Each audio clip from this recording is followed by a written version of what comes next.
I'm just looking forward to chat. Excellent. Where are you and where did you grow up?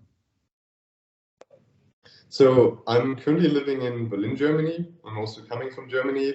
Berlin is like, if someone doesn't know, is like more in the like top northeastern quadrant of Germany and the capital. And I grew up like it was always called like the green heart of Germany, Thuringia, and like a small 500 inhabitants village there, close to a university city, college city. And when I think 2017, I moved to Berlin to pursue like a movement coach career. So like most of my life, I spent in my hometown, in the closest, or like my home village, and then the next closest town. And now I'm in Berlin. Very nice. The reason I wanted to talk to you, we're fellow coaches on ATG, and you do a lot of some of the coaches calls, which have been very helpful. And a couple things I noticed about you. One, you have an incredible voice and accent. So I think you should have your own podcast, by the way, just because like how it comes through, like it sounds so good. So I think you should capitalize on that. But then just your knowledge of the human body and obviously moving and kind of helping us learn as ATG coaches. So I was very impressed with that and wanted to kind of just have a conversation with you there. So if you could kind of tell me like where did you get all your knowledge about the human body and maybe talk about your education a little bit. Yeah. I like to say that I'm self-taught because I was just like very curious and read about a lot of things. And whenever I ran into injuries and someone told me like you just have to live with it, I started to read about it. But technically, if you think about it, you cannot really be self-taught because you still learn from others, you learn from experiences, from books and everything. So I would just say I didn't have the conventional education in the sense of like studying sports, even though I initially wanted to do it. And before, like, or the brief background story for me is like I grew up in a very playful way on the village and did some sports, but was not really into competitive sports until I started playing some soccer. Definitely extensively, but not competitively. And I used to run a lot. I was growing up with a dog, so I ran running and like playing in the field, and had a definitely like a playful child, but was always like the endurance runner body type. And then with like growing up, hitting puberty, I started to be interested in some strength training. So my father, who was doing spinning classes, took me to like a spinning class to just join him. But after 2 or 3 sessions, I was kind of bored and went into like the attached gym. I think this was at like age 13 or 12, something like this, because technically I was not allowed there. So I was getting like a kind of like a rehab plan by a physical therapist to follow to be allowed to go to the gym. I think there's some like insurance rules why minors are not allowed to go to gyms or like under 14 aged.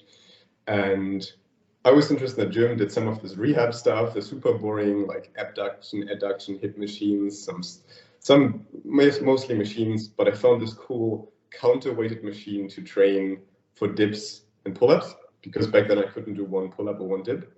So I was essentially kneeling or standing on this machine and training like my first dips and pull-ups until I unlocked it. And then shortly after, my father was installing me a pull-up bar in my living room, again around the age of, I think, 13-ish. And that's kind of started my journey into strength training, reading a lot of magazines, and I think mostly even unknown magazines because they were like small German ones, but like some training magazines, some books. And I went to the public library to start to read some stuff about training because I felt like, oh, I want to also get big and bulky and strong. And as like someone who just hit puberty, this is not really easy to obtain, especially as what you would likely call like a hard gainer, who's more leaning towards the endurance talents, I would call it. But this got me started, and then I was essentially starting to read anything I could read, from anatomy books. Some books were like about like training science in general. I tried a lot of sports, always hurt myself like continuously. Every 6 months I got hurt, kind of like tried a new sport, but I didn't want to accept getting hurt. So that's why I started to read more and more about the training side. because I felt like, okay, if I understand how certain parts of the body work, this might help me to understand how to not hurt myself, or why something is, or even what is hurting right now. Like if your elbow hurts and you don't even know what an elbow is, because it's, at this point, it was just this thing in my body that was covered by skin, but had no understanding what was below there. So that's what kind of got me into it, this idea of many sports and being hurt. And then until the age of 18, I was just like training, learning, and spending a lot of time researching training, essentially on a very low level. But still, this kind of gave me a good foundation. And then after I finished high school, I wanted to at first study sports, but this was kind of like the background story why I did not study sports. There's like a physical exam you have to do, and we received our high school diplomas, I think in June, like towards the end of the school year, but the test was already in May and you had to apply for it in like April or something. So me, naturally, like doing everything last second in a certain way, I was just checking once I got my high school diploma, and now I'm going to like apply for college. And what happened was the test was over, I couldn't start it, I didn't have my exams. So then I decided to study IT instead. And once I was in IT, I just like the next year, I didn't want to switch over. So that's kind of like the big turning point where I would say like, likely if I would have studied sports, I would have made it like a direct career of studying sports science, exercise science, something like this. But instead, I continued to study IT and made sports kind of like my hobby or like my real passion on the side. And until like the last couple of years when I moved to Berlin, this was always my side project, not my full-time job or anything like this. So much there. Couple of things. One, I think it's so cool that your dad put a pull-up bar in, and you still have bars behind you now. I assume you use for moving. So I'm wondering, maybe some parental influence. I mean, your dad was teaching spinning, so he must have had some influence on you moving. Can you talk about that a little bit? Yeah. So just to clarify, I think I formulated. He was like not teaching the class, just attending as like a participant. Okay. Nevertheless, there was definitely some influence. He had like a bit of a training background, like a small one. He did some like arrow, how do you say, like bow and arrow shooting, archery. That's the word. Archery. He did some archery growing up, and we used to like generally have a playful childhood, and we were very supported to not spend too much time on the screens, usually limited to only a few hours per week. Growing in on a house in the village meant like we had a garden, we played soccer on the sports ground. For anyone not know, like soccer is kind of like the biggest sport in Germany, so kind of every child was playing soccer. And we went to like, there was a little lake nearby, and we had like this super tiny stream coming out of it that had like these huge concrete surroundings that we could just utilize to build some like dams and just like play a lot on the outside in the field. So I would say this was like a huge influence. And for sure, like the pull-up bar, my mother, like, I don't know where she got it. I think there was a physical therapy that was kind of like dissolved, and she got stall bars, like the, depending how you call them, like the Swedish bar stall bars behind me. These, I don't know how to call them. I think that's called Swedish bars or stall bars. Okay. And so I knew these already, and the first pull-up bar I think was even attached just to these. These are still the original ones, like stall bars. And then I had like a punching bag, a boxing bag there. So there was definitely a lot of support from my parental side, but there was never a push to get into like organized or competitive sport. And I think this built the foundation for me to just try a lot of things instead of really pursuing a career as like a professional or semi-professional soccer player or something like this. And now to date, I think still that this was one of the biggest influences, that I was allowed to do whatever I wanted to do and dive into many sports. I had like cool or like nice friends of mine who I played soccer with, and then every Friday their moms were going swimming. So we started to just like, if they're going swimming, we can join them. So we spent some time swimming together on Friday nights. I tried a couple of martial arts, spent a lot of time with the punching bag, boxing bag. I went into gymnastics originally because my neighbor, a good friend of mine, a neighbor, was like in gymnastics and was kind of like bored and got me into it, like, hey, you have to join me. So I tried it for a couple of weeks, didn't enjoy it, but came back like a year later. And then he left already. So that was kind of like my background in, again, it was non-competitive. It was a group of like nearly age difference of like nearly 10 years from like, I would say like 8 to 17 or something like this, with a old trainer who I think trained some of the old GDR Olympic team or something like this. He was like a competitive GDR gymnast, but he had his like whole career stop, I think, because of some heart issues. And he started teaching us. And to date, I think he was one of the second biggest influence on me, because I will never forget how he structured these classes. It was like a 1 hour training class. And the first 15 or 20 minutes, we're allowed to do whatever we wanted to. So just like warm up however you want to. And this allowed some explorational learning. And then the warm-up was always like every single gymnast who was attending had to come up with one warm-up exercise. And you could really see the difference in the group, because there were some kids, we were like sometimes 10 children, and the first one was doing push-ups, the second one was doing an L-sit, and the third one was doing push-ups again. So they were so not interested in it that they literally forgot what they did like one exercise before and named the same one. But for me, it was always a cool challenge to think about and be like, oh, if they did push-ups and L-sit, which was both holding and abs and stuff, I'll do some hanging, or I'll do some legs or something like, or stretch. And then the trainer usually gave us one 15-minute block of like one apparatus he was teaching us, and we had to do certain routines. And then we had around, I think, a 15-minute block that we were allowed to choose what we wanted to do.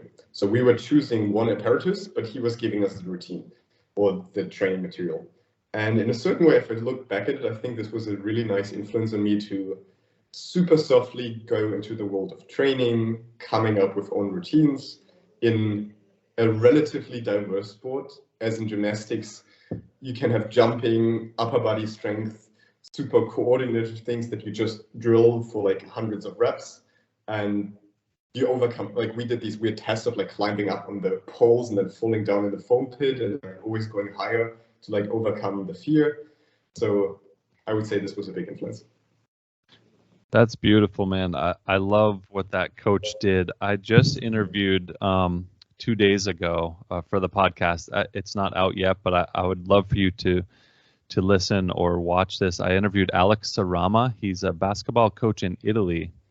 Younger guy, and he is, I'm thinking about him because of what you said about this other coach, but he's very focused on ecological dynamics and kind of perception action movements and coaching basketball through that lens with a constraints-led approach as opposed to drilling and 1-on-0 basketball drilling.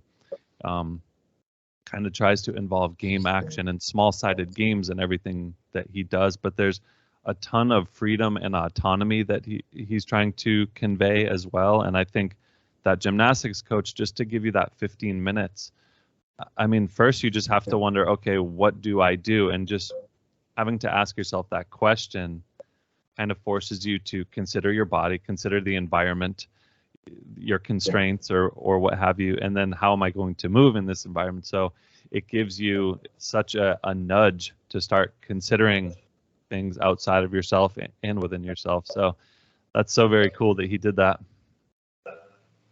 Yeah, absolutely. I mean, it took me some time to realize it, and I'm definitely going to listen to the podcast once it's out. It sounds super interesting. You can even see how the group is splitting there between the ones who are like really nearly forced or pushed by their parents to just go there, and they're like just stagnating for years.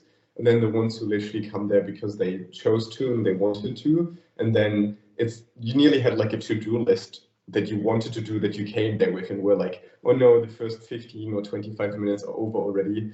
I wanted to continue like on my routine or my stuff. And while I do think some discipline can be super helpful in like pursuing a sports career, improving like the physical capabilities, intrinsic motivation, especially if it's developed in a very healthy way, I would say, can be super amazing. And looking back at it, I think because my parents didn't force me to do anything and I could always transition, in the beginning, I didn't become like a super good sports person or anything, but it built a certain type of joy that builds most of the fundament for my passion, my job nowadays. Yeah, interesting. And I have a 10-year-old daughter right now, so I'm really focused on this. One thing I hold high value in is basically exposure. And instead of kind of pushing into or focusing on one thing, just trying to create some range and expose my daughter Matilda to basically as much as possible. Let her know what's out there. Let her try, which is another thing you said earlier in the conversation, that you were able to try a lot of things or taste things. So I see a lot of value in that. Like 100%. And this is something that definitely is a certain type of privilege, in the sense that like we used to have like extracurricular activity in school that was like, there was a kung fu class that just went on for like a few weeks to like now even half a year I attended, but this had some influence. And then some, like we had I started with some basic parkour, and then we had like a parkour / free running class in school. We mainly just did like flips on the trampoline. We had like I forgot the name. How do you call like the place where people, if they stay on the school and sleep and live in, if they go to school? Boarding school.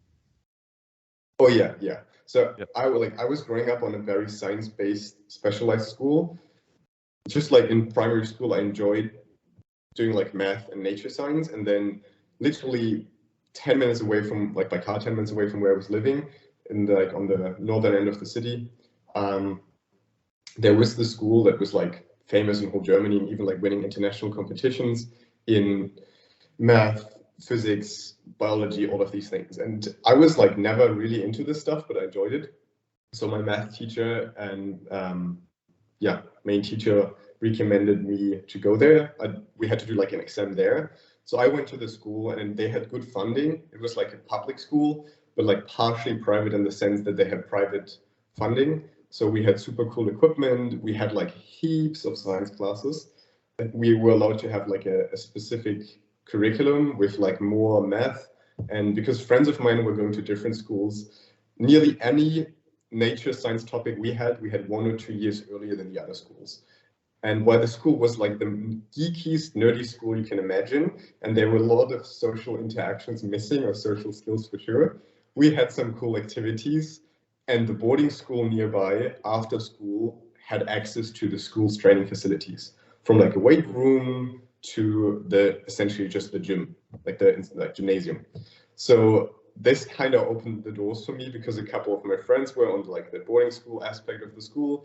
I was able to join them and do some different sports with them, playing table tennis, ping pong, soccer, basketball, any stuff like this after school, staying with them. And at the same time, I believe that I didn't really enjoy most of the math and nature science and stuff like this, but I got such a more fundamental, like advanced education in these fields, that reading some biomechanic principles in an exercise science book for me was not like boring theory, but finally some application of all of the stuff I learned in school before. Does this make sense? Totally. And I think the exposure to a lot of things doesn't just tell us what we like, but it helps define quickly what we don't like too. Yeah, absolutely. It can help us narrow in on what we want to do. You mentioned parkour, and looking at your pages and your social media and stuff, like, I mean, I love how you move. That's another thing that really impressed me. But how would you describe some of the moving that you're doing now? You mentioned parkour. I think you're coaching people through some movement.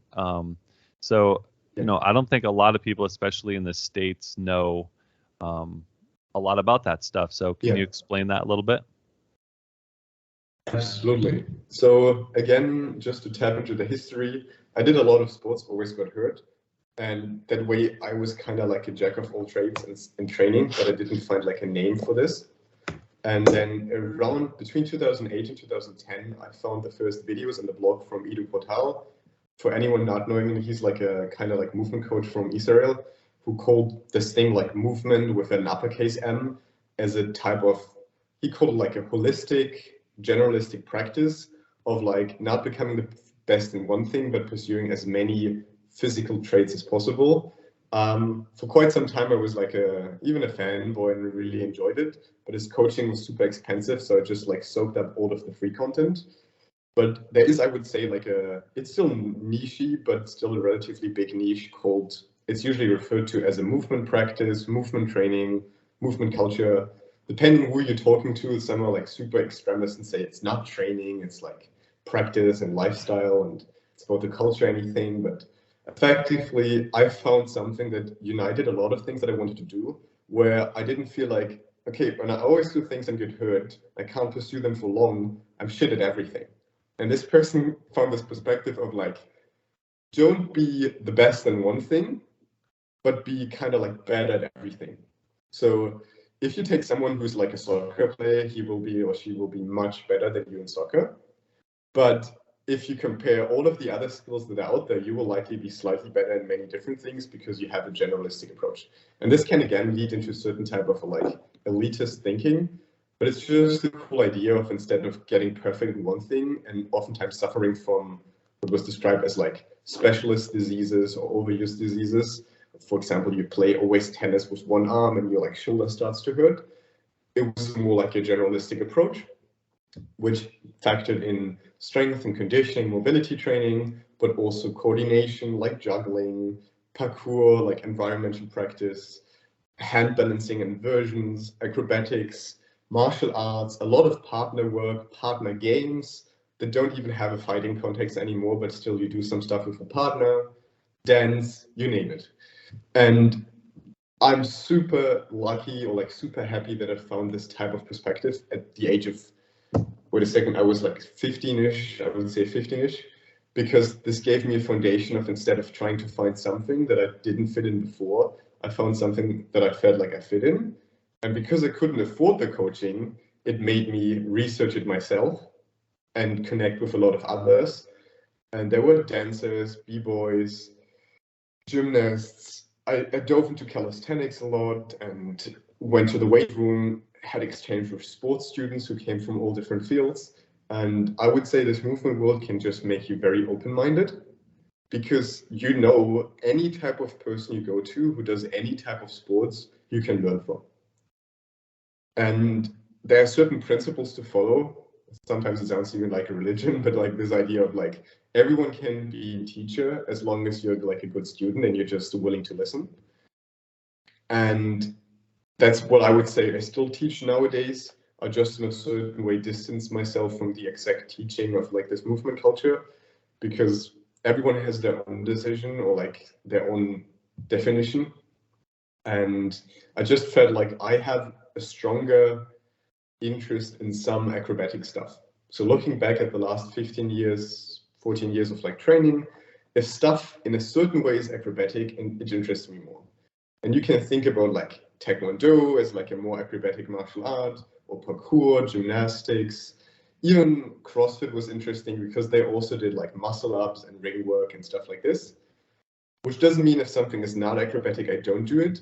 But I would say if someone would come to me and say like, hey, describe your movement, then I would say there's always a certain type of acrobatic component to it.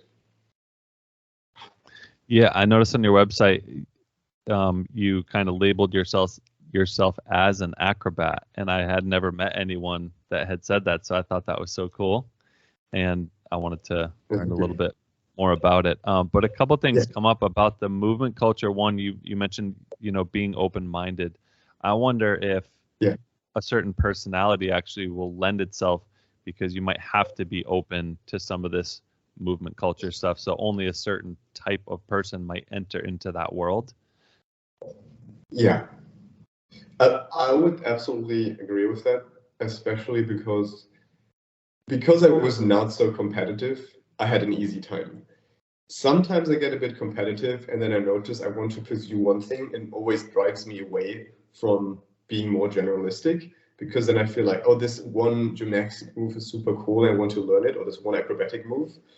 And then I realized, like, for example, for some time I was really into parkour, and I used to suffer from knee pain starting for like, that originally came from soccer and some like joint issue that came with just growing up. And then like my knees were usually a bit overloaded from jumping and flipping a lot. So I used to limit a lot of my leg training to plyometric stuff and just did like squats and weightlifting very sparely, because if I did flips twice a week, my legs usually used to hurt. And if I did one intense like fitness squat session or leg session, I couldn't do my second acrobatic session. And then later on, I realized that this was exactly this specialized perspective that long-term like threw me back, because now that I do some more like strategical leg training with different types of squats, and like some of the ATG material was very helpful there, I can pursue more of the acrobatics in a more pain-free fashion, while still not limiting me too much, because I used to always go very extremely about the training, jumping until I literally couldn't walk home anymore, or squatting and training because I did it so rarely. I wanted to do like full effort, and then in return I couldn't walk. I couldn't do something for a couple of days. Yeah. I want to talk about your knee pain and things in a little bit, but that theme keeps coming back of range and generalization. I kind of struggle with this myself, or I mean, I love the fact that I consider myself a jack of all trades, but then there's that master of none. I've read a lot of books and you hear a lot of information of, if you want to be really successful in something, or if you want to be a high achiever, you have to really have ultimate focus on one thing and spend a ton of time. And I honestly can't do that. I have a ton of interests and I want to try so many different things. And then, I've also read other books like Range that tell you actually, that's a great way to do it. So I don't think there's only one way. Obviously, there are many ways, but I do get bored quickly with things, and I've had to kind of be aware of that, because I do want to go deep on some things, and I want to, achieve some depth and really connect with certain things. But I also want to be tasting, like I'm ready to go and try something else, so I get bored quickly. Can you talk about that a little bit? Absolutely. So likely I would have answered this differently a few years back, because my answer would have been like, try to do all things at the same time. And nowadays I believe that some type of project-based work can be very nice. So if you are currently super interested in one thing, I don't think it's a bad idea to spend more time on this one thing, as long as you don't neglect your, what I call like the general practice. And the general practice can just be your normal training that you usually do in a certain way, but like diving into like projects or phases into these. The second idea, and that's something that I love doing, is the idea of like maintaining through complexity. So I'll just give you like a super simple example. Maybe you, like everyone I think who's listening knows like a toes to bar. You hang on your arms on like a ring or bar or anything like this, then you lift your legs towards the hands. Takes a lot of like hamstring and posterior chain mobility, a lot of compression strength in the anterior chain. And then in some disciplines, you can also do this in a circular fashion. That's like descriptively called as a windshield wiper, or you can do like the so-called meat hook, which is essentially like hanging on one arm and then pulling kind of like the legs across behind you. A lot of different variations. And you can very easily go into this fear of missing out, like FOMO, of, oh no, there's so many variations, I can't do them. But then the cool thing is you can add some complexity to it. Like, I'm not going to do the traditional 10 reps of toes to bar, but I do a few where I lift it to the middle, then I put my leg to the left arm, to the right arm, across it, I bend my knees, go a little bit left and right, and this is one set. And this one set is maybe not the most effective thing of only improving toes to bar, but in the spectrum of improving my general ability of doing all of these related skills, it is very helpful.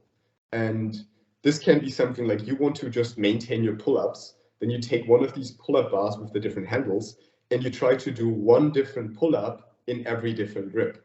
Underhand, overhand, wide, narrow, cross, inline, mixed grip, all of this stuff. And you end up with like 5 to 15 different variations. It's still fatiguing. It's more like a cluster set, but it maintains a lot of stuff. And if one is able to zoom out a bit from the very traditional training methods of, we're doing 5 sets of 5, where every rep is supposed to look as identical as possible, and every set is going to be as similar as possible, with similar weights after the warm-up, and can zoom out to say like, oh, wait a second, I could, like in just a simple example, if I do some parkour and I like jump over some poles or something, my steps will be shorter and longer. I will jump a bit up and down, left and right. And this is what I refer to as micro variation. I do the same thing, but I vary it a bit. It is still going to be a pull-up. And if you take just one of these different looking reps and show it to a different person, they will all label it as a pull-up. But if you do all in a row, someone will say like, oh, that's weird, you do so many different pull-ups, like plural. So if you're interested in doing multiple things or maintaining your practice and doing multiple things at the same time, I think it's key to zoom out from some of the traditional fitness concepts that are like, I use the example of powerlifting. You have like your bench, squat, deadlift, you have some accessory lifts, and the maximum variation is you might do like a sumo or Romanian deadlift, and you do like these small variations, but you have your main squat that you do mainly. And then think about just like as an ATG or something, you can think about your squat pattern could be trained with like cyclist squats or BMO squats, front squats, back squats, high bar, low bar, overhead squat, goblet squat, split squats, Cossack squats or lateral split squats, all of these different variations. And in the bigger picture, if you do all of these variations, one variation a week, over like 10 weeks, I do not think that over 10 weeks, you will lose a lot of strength on all of these patterns, especially not if you sum up all 10 patterns you train over 10 weeks, one a week. And we just usually tend to just measure one special thing, like my exact back squat, no bar setup, barely getting my hip pressed or like my hip joint under my knee joint.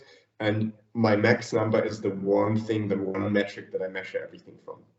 And if we can essentially zoom out of this perspective, then I think it can be very easy to do many more things at the same time and not lose out or be overwhelmed.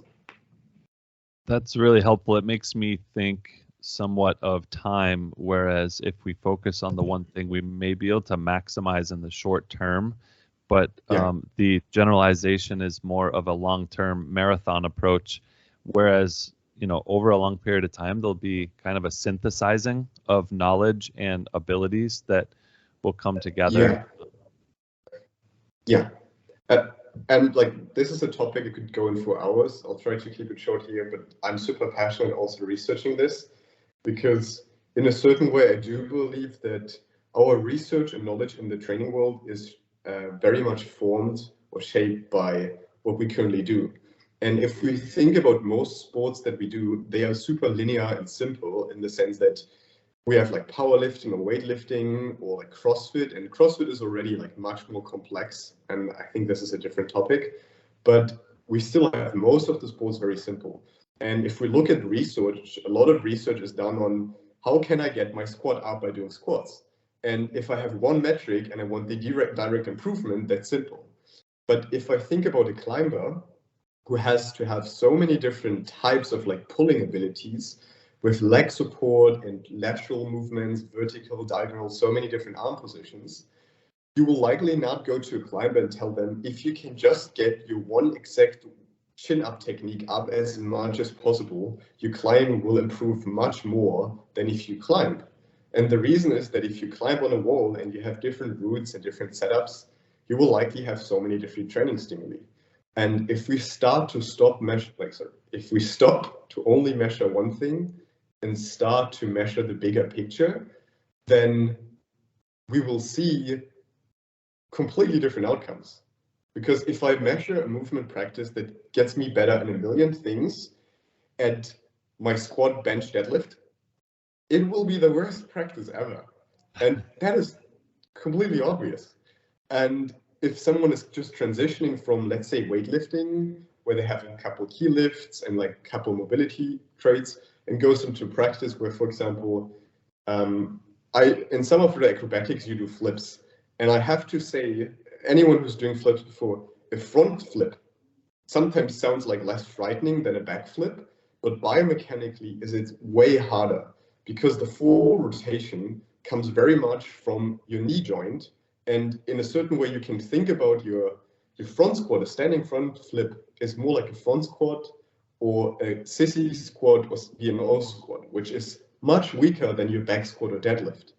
And in a backflip, you accelerate more backwards. It's coming much more from the hip joint. With your glutes and everything, you're much stronger.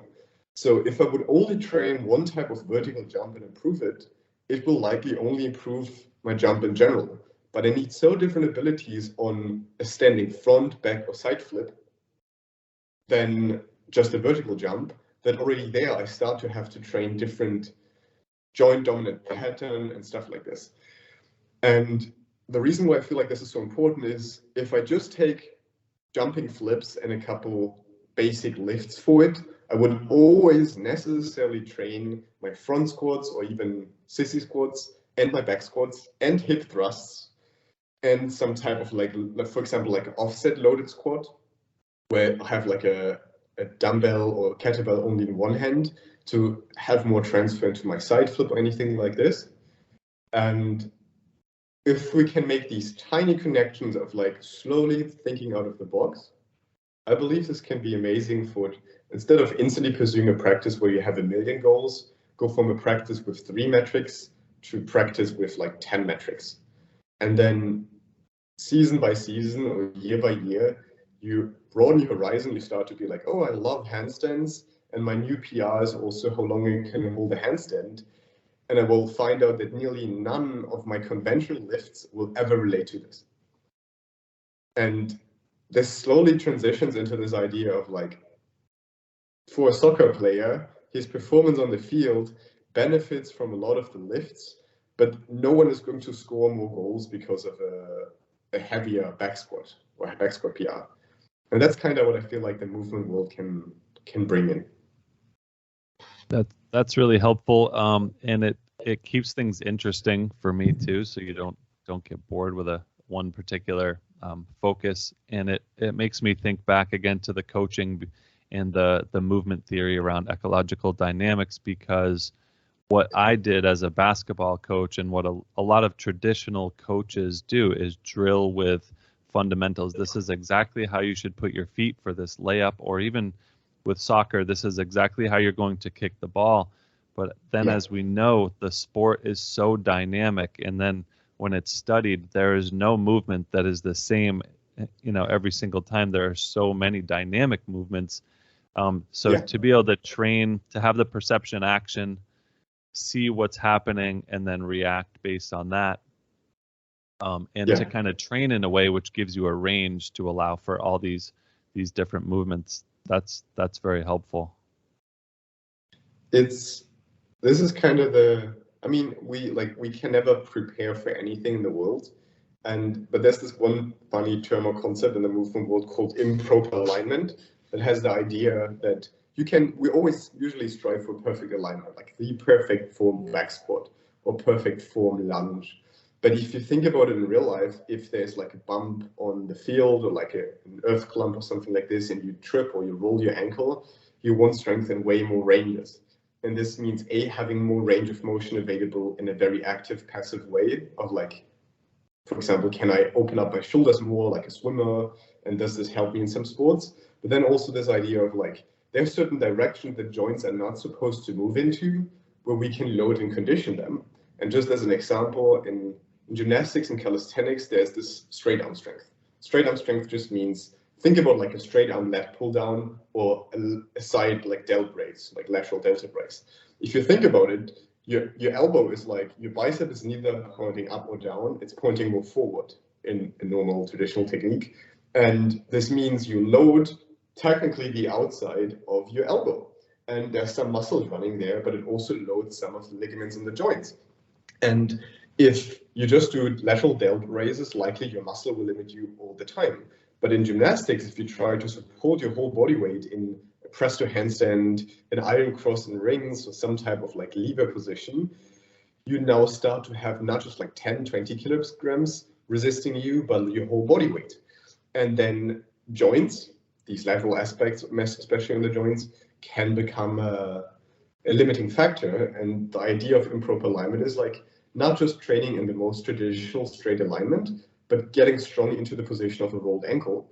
And just like it's the amazing coincidence that it happened on Monday morning, I was coming back from a PT client, and there were some weird steps, and I just missed two. I just got like a call. I took my phone up, I looked at the phone, and I missed two steps, and I like tripped over one, landed on the top of the second one. My toe stuck, and I completely front folded my ankle, rolled it outwards, and like completely collapsed on this ankle. And this was like my whole body weight coming down from like whatever, like 2 feet, 3 feet high distance on my ankle. I was already getting like an adrenaline high and felt like worst case could have like torn ligaments, broke my ankle, something like this. And like in the past, I used to suffer from rolling my ankle a lot. But what we usually train a bit, at least in like this movement world, is this idea of like training out of alignment, like training weird joint positions, like overextending the wrists, the fingers, all of these different like stretches and loading them. And I also do this for my ankles as a side practice, similar to like a boxer would likely train the wrist to be stable. And I'm super happy. It's not a guarantee. So I don't like the term bulletproof too much, because a bullet will always kill you or likely kill you, and your joints will not be bulletproof. In a car accident or you can always hurt yourself, but you can become more resilient. And like, I couldn't really walk. I walked back to the car, had like a 1 hour commute home. My foot was hurting a lot. I gave it a lot of rest the last couple of days. But if I think back about this stuff, I'm nearly 100% sure that my ankle would have been like fully devastated with like torn ligaments and like broken bones from this like heavy fall, and it didn't. And this might be like saying too much, so like everyone can think about what they want, but if you think about like 10 years having the ankles in some weirder position and using progressive overload also on the joints, and with joints I really mean go into directions that are not normal. Like I usually for warm-up sometimes walk on the outside of my feet in like a lot of eversion, inversion. I do calf raises where I only stand off my big toe instead of the whole ball of the foot, like not the big toe itself, but the ball of the big toe and only the ball of the little toe, so that I learn to carry my whole body weight on the full outside on a calf raise and the inside. All of these different variations progressively built into warm-up, I think can like multiplicate your joint resilience. And if we do more stuff like this and we slowly factor it in, I think this could make a big difference in injury rate. And this was not a competitive aspect. This was not training. This was literally a bad decision of taking my phone out on like a dark staircase in the morning, being tired and looking on a bright phone, missing steps, like absolutely daily life. Which is very common for the general population too, and kind of good to know. And one thing obviously the ATG has exposed to me is that we can work these joints, we can make them more resilient. We don't have to say bulletproof, because that can skew what people think, but we can build those up to kind of protect us from these everyday occurrences that so many people are having. So it's been eye-opening for me, to say the least. And my sport was basketball, and I had knee surgery, so I've been really trying to focus on those knees, and it's been so nice, just the confidence that you gain when you start feeling, oh my gosh, my joints feel so healthy and good, and seeing VMOs and that kind of thing. I mean, I'm sure you've heard a lot of this, but if we could talk a little bit about, kind of go back to talk about that human body design and the different musculature. And I'm very lacking in this department. I'm an English major, and I'm studying as much as I can, but being on the coaches' calls with you and hearing your knowledge has been so refreshing. But one thing that I noticed is, for instance, a calf muscle, the gastrocnemius, how it spans across the knee joint and kind of reaches up with its two hooks and attaches to the femur. Like, before studying any of this stuff, for me, I just thought, okay, I have a muscle down there, I have a muscle there, and that, and I never thought of it in this way of leverage. But seeing it in the design, it's just like beautiful how it all works and comes together. But so cool how the spanning across joints and all the leverage it creates. Can you talk about this a little bit? Specifically the gastrocnemius, or in general some of these anatomical? I would just say in details? general what you're interested in, or your knowledge, or yeah. Okay, like I hope it's fine that I'm always cycling back a bit, but like I think it makes it easier to understand some of these things. There's a lot of science and research happening for a lot of sports, but if you happen to enjoy sport that doesn't have a lot of research supporting it, you run into some issues. There's not much literature, not much evidence or research. For me, this was again calisthenics, gymnastics, parkour. Yes, there's some studies done on like muscle activity in a deadlift, and back then, like there's EMG data, no matter how important this is. But there's a lot of stuff you can find out. I found very little info, like actually like biomechanics for these sports, or how certain things need to be progressed, how hard they are, and so on. So that was a thing that always like caught my curiosity. And if you think about it, for like all of these fields, technically the body is still a machine. It's a tremendously complex machine we can't really understand, but some things at least you can still understand and use models. So even if we don't exactly understand how some things work, models can give us relative knowledge. So I know if a certain lever arm is so long, the other one is so short, there's a relative intensity relation between them. And this is something that I was super interested on an anatomical standpoint. I don't know if it's something that came with me to me over time, or just is a talent. I can now imagine a lot of stuff visually in 3D. So if I learn how a muscle runs, in a certain way I can imagine how it's positioned with different movements. So how, I'll just have this here to just give you an example. Give me 1 second. No problem. Imagine this is a muscle attaching here. And if this muscle, like this white thing, is pulling it down and up, this is just moving it. But if it wraps around it and I pull on it, it does not only pull this thing down, it also rotates it.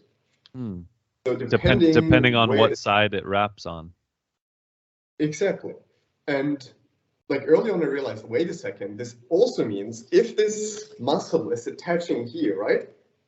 And I rotate this bone, then just by rotating this bone, this muscle doesn't have a direct impact only on like moving the bone, but it also starts to rotate it. So even if some muscles don't initially rotate a lot, if we go into a certain rotational position, they can pull us back into what for the muscle is the normal middle attachment. And when we can understand, like, just to give you like a super simple example here, if we look at the diameter of this pipe here, the muscle attaching outside of it, its leverage on rotation will be the center of this thing to the end. So it's a relatively short leverage in rotation. If this is the joint here, and my muscle is attaching here, it has this long leverage to move this thing down, but it only has this super tiny leverage to rotate it. So many muscles can be very strong movers and weak rotators, so that no one comes up with like a weird idea, says like, oh, every muscle is a rotator, we just have to rotate and then it becomes a rotator. This can be like diminishing. Still, if I understand how certain muscles work just anatomically as a model, this helps me to understand their function better. And this is why I believe, or this is where I believe there's a lot of truth to be found, or logic, because I didn't know a lot of stuff and didn't find a lot of evidence about different movements. For example, in calisthenics, like what does this move train, or how can I do to learn this move? But just from how gravity works and how my body's positioned, I can find out what movements gravity is kind of like pushing me into and what I have to do to resist. And then I understand which muscles I need to do this because of their origin, insertion, how they run through the body. And for anyone who's interested in really in this stuff and like making more general logical statements, studying anatomy and like starting to picture, and there's amazing apps on the phone you can have to just have 3D animations of muscles. This is super amazing.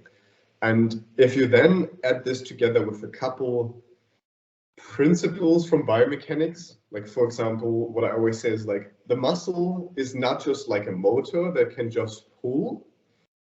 The muscle is also in a sense in its middle lengthened position. So when it's not fully stretched and not fully shortened, it's usually the strongest. And the more muscle is stretched, the weaker it gets. and the more muscle is shortened, the weaker it gets.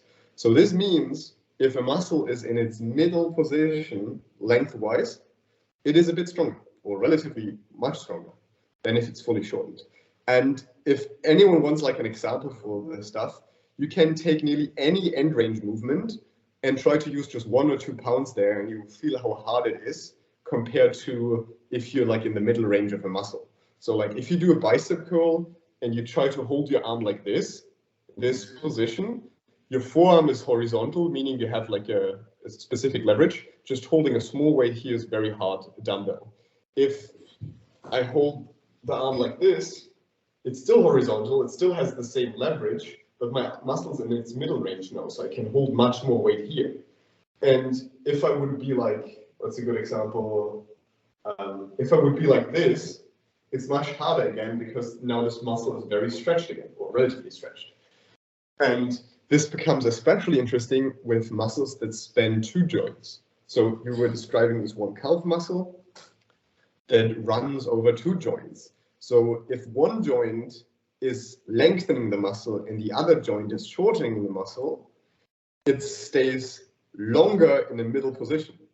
So, and I'm back in a second, give me 1 second. To explain this thing with like a bend, let's imagine this is a muscle, and then like my hands at the 2 ends. If one of them stretches, so I stretch here, it gets longer. If I stretch here, it also gets longer. If I stretch here and shorten on the other side, the length stays relatively the same. Not all the time, but a bit. And for me, this was a super amazing thing in the human anatomy to learn that we have a lot of muscles that span 2 joints, which sounds like a bit weird because if you think about it like this, if a muscle spans 2 joints, that means if this muscle contracts, it always moves 2 joints. That's much harder to coordinate in the first place. That's a bit hard to coordinate in the normal sense. But our brain can just solve this task quite easily. And there seems to be like a super amazing benefit from this that allows us to, if we do like a movement, like a pull-up, the bicep is longer in its middle range, allowing it to build more strength or exert more strength because it runs over 2 joints. And things like this can be super exciting. And if it's not too much theory here, if anyone is interested in this, you can literally find out there's so many muscles or part of muscles that span 2 joints. And it's a relatively simple topic, but can be so rewarding to find out, wait a second, this happens if I row, this happens if I pull up both ways with my bicep. This also happens with my tricep if I do a bench press or an overhead press or dip. It's always lengthening a part of the muscle on one side and shortening it on the other side. And if you start to have these nice rewarding moments where you feel like you understand something and you see a practical application where one movement is easier than the other one because of these principles, then the real research starts. Yeah, so not just having the book sense, but then, going out into your movement practice and being able to feel these different things, or especially when you start feeling improvement after putting these things into practice, it's just it has a compounding effect, I guess. Yeah, and to be honest, like I do some business mentoring on the side and like coach mentoring, and we can tap into this later. Like that's also what I do, like why I love working for ATG for coaches and working with coaches and I'm educating them. And one of the things that I really recently realized is like, if you can make this really digestible, it is much better than just like a textbook. And the cool thing is there are endless applications. So I just give everyone a super good example to maybe spark your curiosity a bit. Everyone should know that the bicep is running like over the elbow. And so this means if I extend my arm, it stretches this muscle. But the bicep is called biceps. This is like Latin, bi kind of meaning 2, and ceps comes from like caput, meaning head, because it has 2 heads. So the bicep is literally called the muscle with the 2 heads. Technically, it's called bicep brachii, like the bicep of the upper arm. Brachium is like the upper arm. That's too much detail. But that's the cool thing. If you learn the Latin terms, every muscle has a logical name. Like latissimus dorsi, lat meaning like wide, latitude, like being broad or wide, and dorsi meaning just dorsal, the back. So this is the wide back muscle. But coming back to the bicep, both of its other ends don't stop at the upper arm, but they run over the shoulder joint and attach on the shoulder blade maybe, on parts of the shoulder blade. So this means that shoulder movements also influence the length. And if you want to experience this, try to stretch your bicep. Even if you fully extend your elbow and you can even like overextend it a bit, there's not much of a stretch, or maybe there's a bit of a stretch. If you start to hold with your hand against an object, like I love to use a door frame, I'll just use my table here right now, and then I turn away from my arm, I start to feel a stretch. Because especially this one head that runs over my shoulder to the front here, as I bring my arm behind me, gets stretched more. Or I can place my hand on the table, I don't know, like here in the air, and like turn down and away like this. This also stretches it more. So this is a super simple practical experience of understanding, wait a second, why doesn't this stretch the arm if the muscle is fully stretched? Because both ends ran into the shoulder and I have to also stretch my shoulder together with the elbow. And if you do the stretch that I showed you before, and you have a stretch in the bicep, and then you just start to bend your elbow a bit. I don't know if you can see this. I start to bend my elbow a bit. My camera doesn't like it. Just start bending it. The stretch will go away and be only in the shoulder. Because what you now did is, even though we stretched it at the shoulder, we started bending the arm and took tension away here. I see. And stretches are felt like, this is like a haptic feedback. You can always feel it. So the tricep, it's the same thing. You have no stretch in the tricep if you bend your elbow completely. Once you get it overhead behind the head, you have this long stretch running down here. And you can experience this for any muscle, and there you go. You have your first experience of connecting anatomy, practical application, and some type of stretching. And that's a good, simple way to think of it. And you did mention kind of simplifying and having a digestible approach, which is so huge for coaches. I think this comes down to language a lot of times, and just being able to simplify and describe things in an easy way. So that's nicely put. And then another thing, this makes me wonder about, we're talking about spanning joints and connecting in joints. So now we're getting into like tendons a lot, and actually building up those connective tissues, which again, ATG does such a good job of at least encouraging us to do. And so that's been nice just to kind of learn about those connecting points.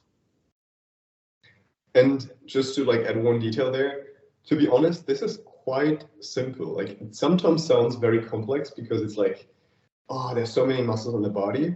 Most of the muscles are like part of specific categories. And if you know these categories, they work very much the same.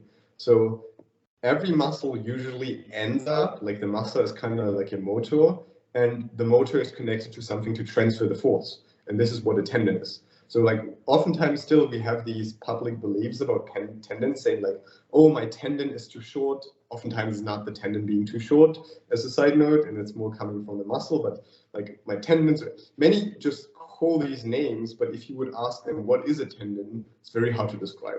But if you use some analogy like a muscle, you have kind of like your muscle is like a motor, and then the tendons are kind of like the chains that just like transfer the power output to somewhere like your wheels or whatever you do if it's a car. And then essentially your gas pedal or like your engine, not the engine, like the electric system is kind of your nervous system that tells the muscle to fire and how much to fire. So in a way, that's your nervous system. And the more you can hit the gas, the more you can like have your muscle fire. And then you have kind of like the thing you're moving. And this is your skeletal system. It's a bunch of bones that are connected with each other. And bones essentially just like sticks stuck together. They don't really stick. So to like minimize the friction between them, we have cartilage, and the cartilage let it glide very nicely.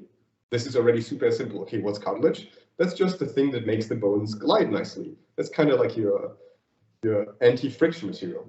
And then if you have two bones sit together, you can always try it, like two hard things glide relatively nice together, but if you add some liquid, it glides even better. So this is your joint liquid, but liquid would spill away. So what stops kind of liquid to go out? It's kind of like your joint capsule that like seals the cartilage and liquid together so that it stays this is super simplified. Like, please don't take this as the perfect exact example, but like think about it as a simple thing. You have these hard bones, then you have like cartilage in between that make it slip nicer. You have this liquid, this like joint liquid that's called synovia that allows you to glide better and supplies them with nutrients.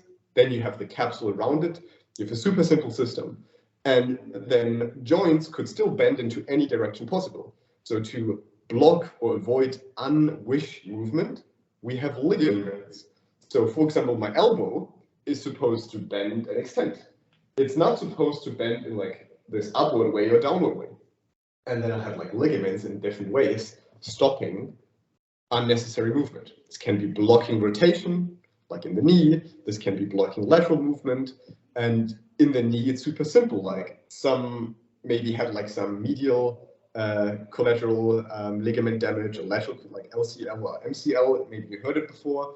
Those are just like the bands on the sides, inside and outside of the knee, limiting a lot of the lateral movement where no muscles are really protecting you a lot.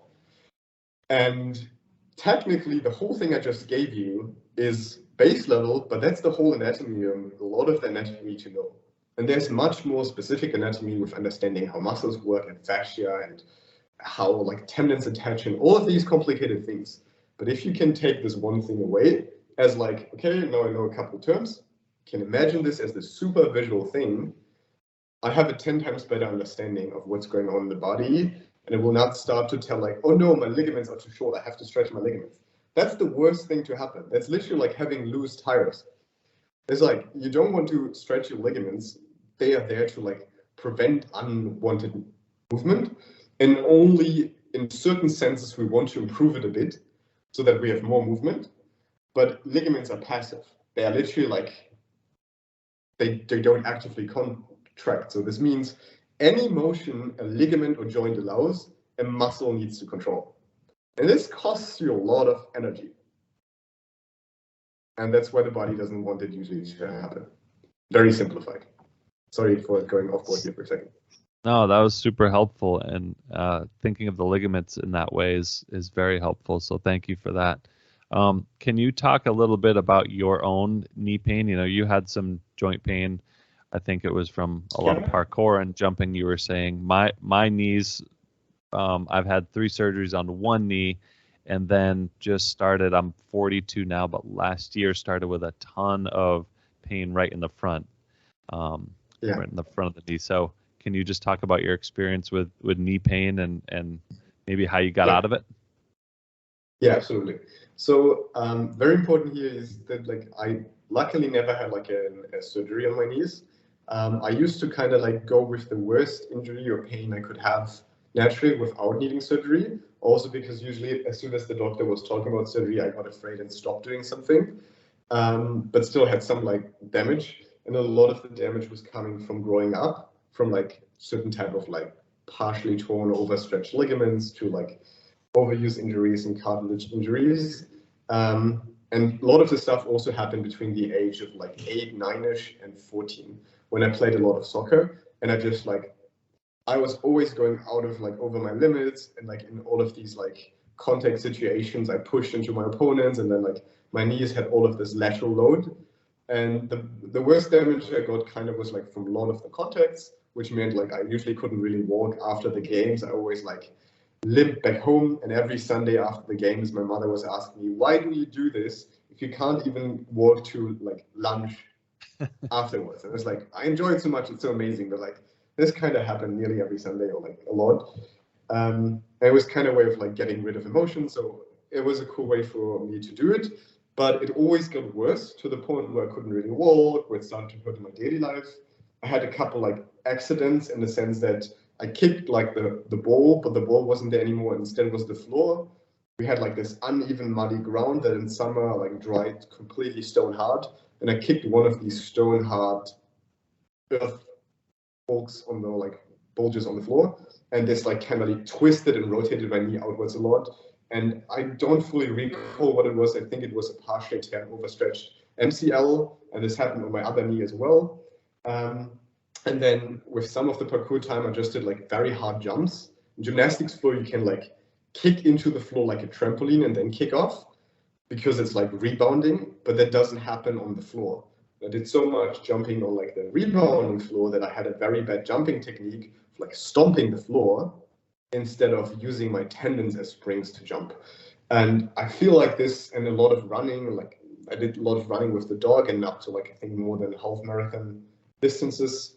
I tracked it with Google Maps, so I'm not 100% sure how precise it was, but like a lot of these impacts in running on streets just hurt my knees a lot. And this went on from like the age of 8, 9. I was in physical therapy. I had like a bit of like a length distance diagnosed, but this reverted over time through adolescence. Had like insoles, physical therapy for the knees, but never did my exercises. For everyone listening, especially the kids, do your exercises. Once I did them, it helped. I got them, I did my sessions, I got the massages, but didn't do my exercises. It's not a good thing. And I used to always stop when it got too worse and just did a different thing. And that's how I got away for nearly 15 years with knee pain. But it always stopped me from like seriously pursuing the acrobatics and jumping. I did some double flips for a certain period, but then my knees were hurting again. I stopped doing double flips. And whenever I brought my flips from the soft ground in the gym out on concrete or like grass, it started to hurt. So I stopped it again. I had some weird things where I twisted on my knee while being on a soft floor so that my patella stuck. And for like 4 years, whenever I did some twisting on the knee, it felt like someone was pouring fire in my knee. I didn't know what it was. I didn't get it diagnosed, but like I could literally not kneel a lot and turn even the slightest, which was awful for BJJ, for acrobatics, for just being on the knees. But that's my pain background story. And then like fast forward, I did the squat challenge by Ido Portal in 2014. I had the worst deep squat, literally like I couldn't deep squat. I can show you my deep squat now just because it's a nice reference and can motivate anyone. It's so good. I don't know if it will show it from the camera. I'm just rooting for it. So, yeah, for those listening on the pod, for those listening that can't see, basically being able to get his butt all the way to his heels, which I'm probably about a foot away. Yeah. And it came from literally doing the squat challenge, which was 30 minutes each day in a resting deep squat, paused, just like accumulate time, starting with a minute a day. And I started this around like when I started studying IT, sitting on a desk chair that was slightly angling or moving, leaning, so I could have like natural heel elevation. And this was supposed to be a 30-day, 30-minute squat challenge. You can look it up, Ido Portal, 30-minute squat challenge. I think this was around 2014. And as so many times, I didn't get the memo about the 30 days. I thought it's 30 minutes. So I did this thing for a few years of like, oh my gosh. He was saying it's a natural resting position. In the Asian culture, like a lot of cultures, they sit on the floor. It's healthy. It's good for their knees. It decompresses it. So I did it. And like, for some time I did some like video games, not really competitively, but long enough to sit there for a couple hours. My squat was so comfortable that I could literally squat down for like 5 hours until I had to run to the bathroom. And anyone who was playing video games, you can be completely immersed and don't feel your body much, but I was able to do this completely fine. And this was the first thing that really helped my knee because it over months or years restored a lot of mobility, allowed me to fully flex the knee, which kind of works as a type of decompression for some structures. It allowed me to like access more range, but still my knees were hurting a lot up to the point where I couldn't squat even without weight. And being very scientifically interested, what I did was the following. So I did a squat on a scale to see what is the minimum weight where my knees hurt. So I did a regular air squat as the rest, my knees popped and hurt. I held onto like a light rubber band. I did another squat. So now I wasn't my full body weight anymore. At the point, like 80 kilograms. They were like 70 kilograms on the scale, only in the bottom position. It still hurt.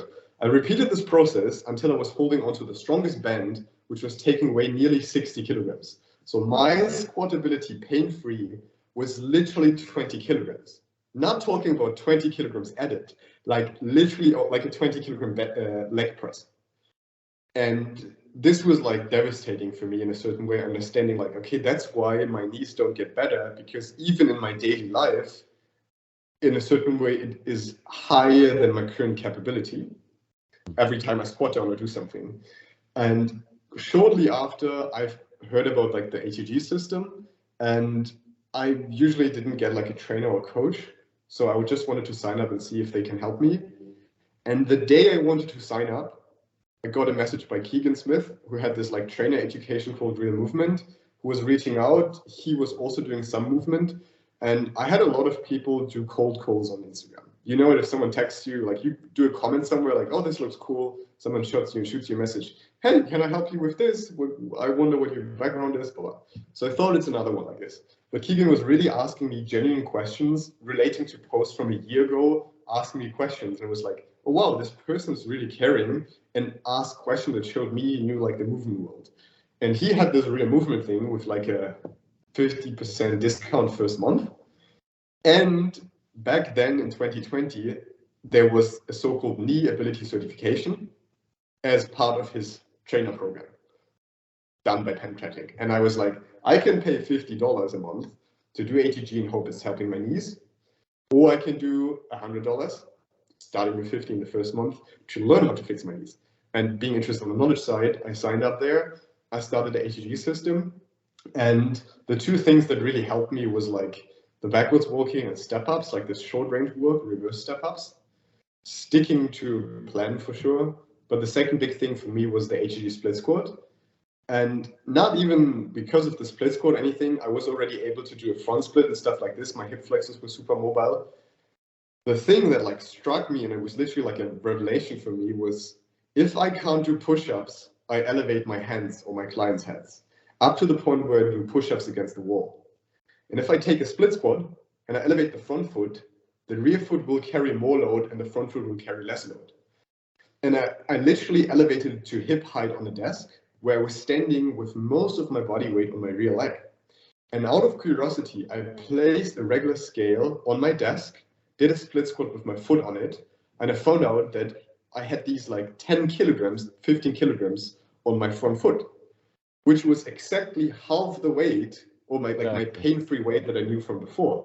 I knew I could do like 25, maybe 30 kilograms of an air squat on both legs. So if I have like 15 kilograms on my knee in a split squat on just one leg, that is the same load. And this kind of like made me fall in love with the system or with the ideas behind it, because I felt like, okay, as ridiculous as it sounds, I can regress my double leg unloaded assisted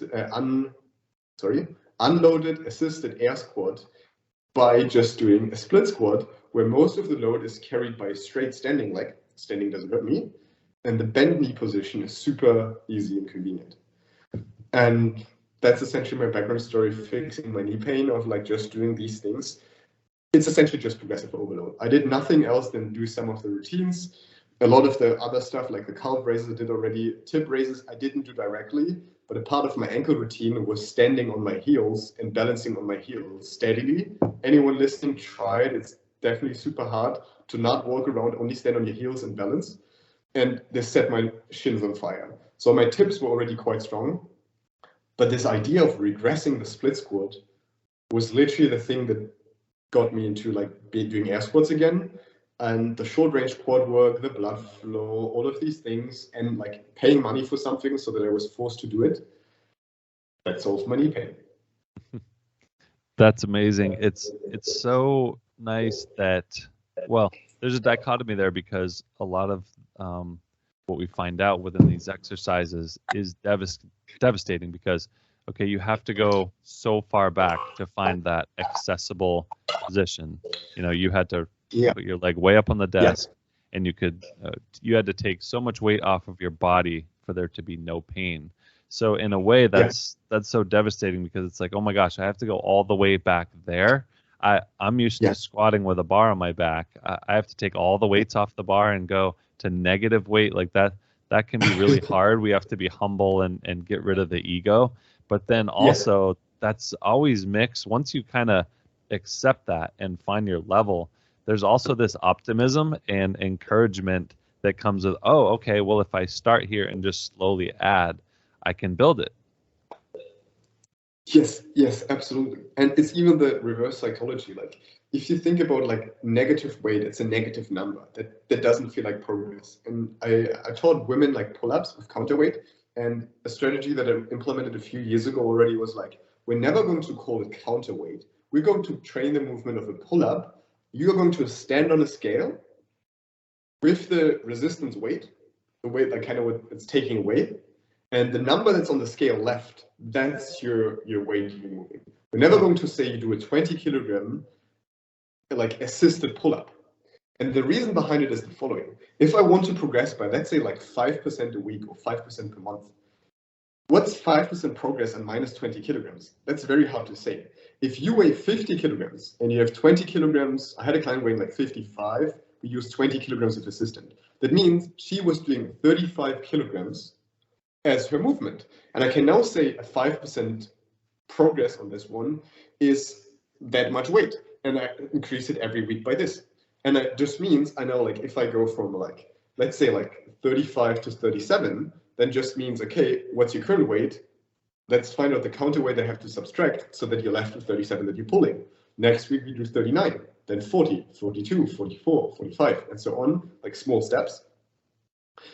And this is a much more positive way of thinking about it. And that's how you can get someone to feel like, I need to use assistance for my one-arm pull-up, my whatever handstand push-up, towards I actually make progress, and I can actually use training science, progressive schemes that I know from other training programs. And this is what was so cool for the system, because I literally tracked the number on the scale in my split squats. Like, I used this camera rack that I just like tripod, attach it in front of me, camera is filming downwards on the figure on the scale. And then I see literally how it goes up and down.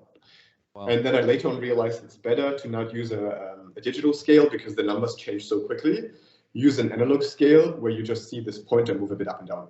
Because if it goes between 40 and 45 up and down, you can't read the number even on a slow-mo camera. But if it's a pointer, you see it's never below 40, never above 45. That's it. Brilliant. And this was the most motivating thing for me. And then I just did like essentially when I unlocked like my ATG split squat, I found out, okay, that's like 80% of my body weight on my front leg in the bottom position and like 20% on my rear leg.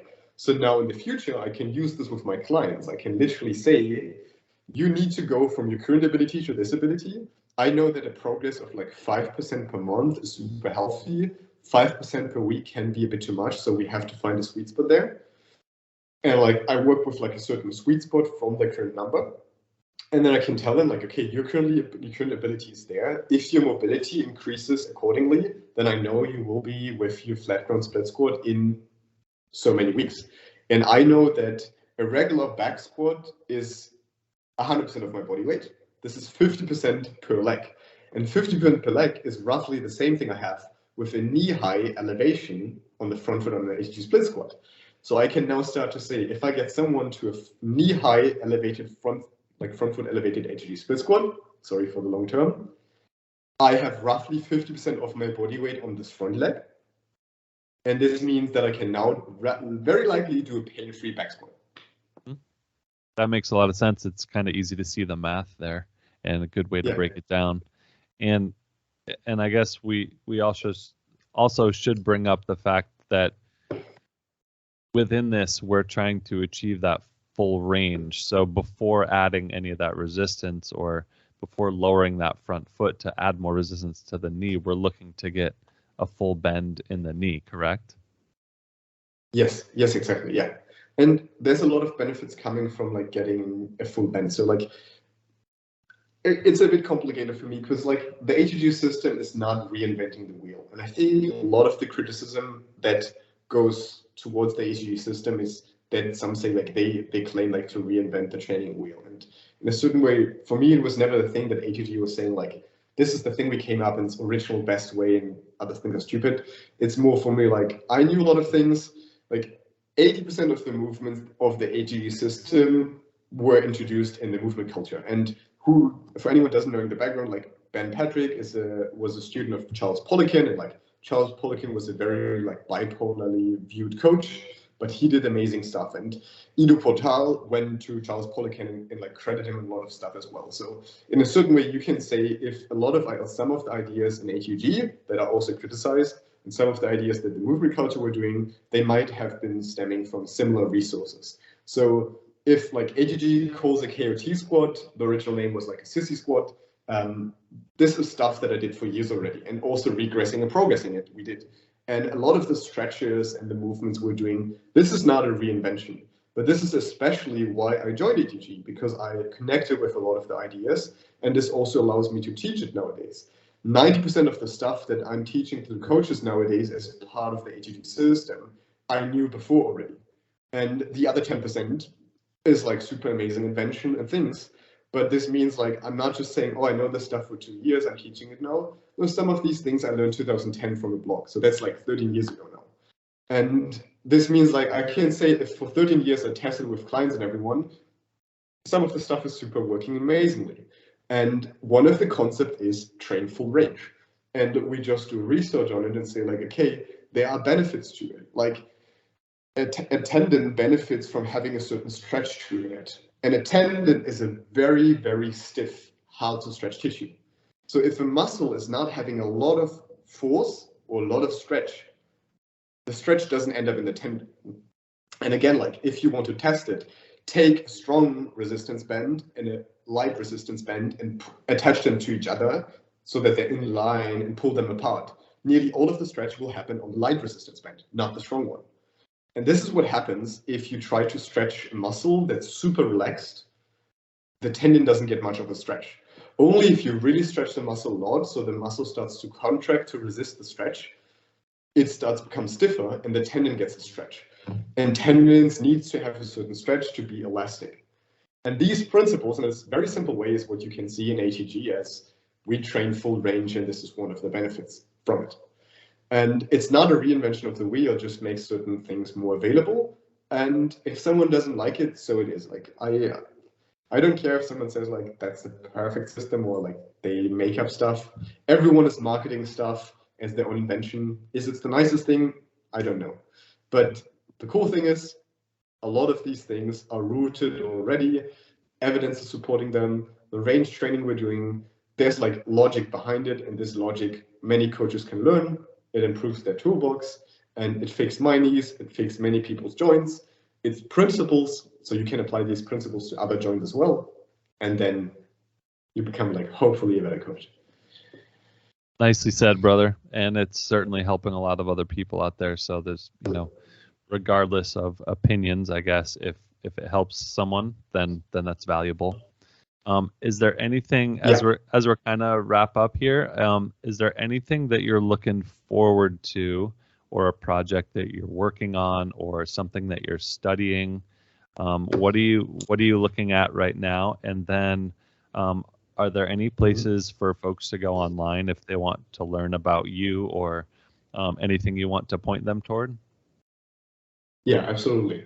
So I do a lot of things at the same time, and I recently this year I'm trying to focus on more things, so that I'll try to keep it simpler. But like I love working with coaches and educating them, both through ATG for Coaches and through myself. So if anyone wants to reach out to me and is interested in learning directly or indirectly from me, you're welcome to reach out. I created this brand called Strange of Motion, originally with the idea to connect the word strength and range of motion. And if you put them together, you have strength and range of motion as the word strange of motion, which also means you are like strange of motion being Old English for like having strange motion. I am strange of motion. So you can reach me under info@strangeofmotion.com. Now that I do more project, I zoomed out into what is called like Of Motion as the bigger brand. It's kind of like an umbrella brand. So you can also reach out to me there under like Of Motion or info@ofmotion.com. In connection to this term, I used to always be called like richtiger Franz, which is German, and you spell it literally like in English, Rich Tiger Franz. So my Instagram for the last 5 years was literally read as Rich Tiger Franz. But Rich Tiger is, if you spell it in German, it's called richtiger, slightly pronounced. And this just means the real, the original, something like this. Because I love that. I had some nerdy traits, and friends called me, you're a real Franz. Franz is not a common name in Germany, it's a bit older name, and I'm a bit nerdy, so they called me, you're such a Franz, as like a nice, friendly thing. So I called myself like such a Franz, in German, richtiger Franz. But over the years, everyone was reaching out and calling me like, hey, Rich, because they thought Rich is my first name, like Richard or something like this. And so that's why I changed my Instagram to Franz of Motion. So feel free to reach out to me under Franz of Motion. I'm super happy to connect. You hear it at me, I talk a lot, so I'm happy to share. And that's the easiest way, because I have a lot of projects in the pipes, from like anatomy of motion, which will be like a anatomy-based logical trainer education for movement, for form coaching, for stuff like this. I don't know if this will be accessible in ATG for coaches in the future, but that's something in the pipes. I work on some like movement, handstand coachings, many things. So just reach out, and I'm super happy to share. So exciting. I'm really happy that you took the time with me, and I knew you had a lot of value to bring. So thank you so much for the conversation. Much appreciated. Thank you so much. It was amazing being hosted. Appreciate your questions. If I went off track a couple times, I'm sorry for that. And I super much enjoyed it.